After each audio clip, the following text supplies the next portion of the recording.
உன்னை யாரும் புரிந்து கொள்ளவில்லை என்று நினைக்கிறாயா? பற்றி ஒரு சத்தியம் உண்டு. தெய்வம் என்னை அறியுங்கள். இந்த உலகத்தில் சில நேரம் நாம் தனியாக இருக்கிறோம் என்று தோன்றும். யாரும் நம்மை கவனிக்கவில்லை போல இருக்கும். பச்சை கேட்டோடு தெய்வம் என்னை மறந்துட்டில்லா. பிறக்கும்போது முன்பே உன் வாழ்க்கையை அறிந்தவர் தேவன். அவர் உன்னை தாயின் கர்ப்பத்திலிருந்து உன்னை ഉറവാക്കിനാണ്. നിന്റെ ജീവിതം ഒരു ആക്സിഡന്റ് അല്ല, ദൈവത്തിന്റെ പ്ലാൻ ആണ്. வானங்களை விரித்து பூமியை உருவாக்கிய அந்த தேவன் இன்னும் உன் வாழ்க்கையிலும் வேலை செய்கிறார்.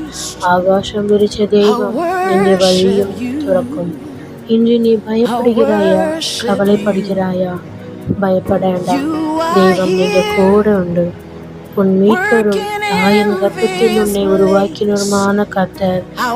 ஏசாயா 44:24. உன்னை உருவாக்கிய தேவன் உன் எதிர்காலத்தையும் உருவாக்குவார். நீ ஒரு நாளும் பயப்பட வேண்டாம். ஈசோ விசேஷ சுத்தியாகிட்ட. ஆமேன்.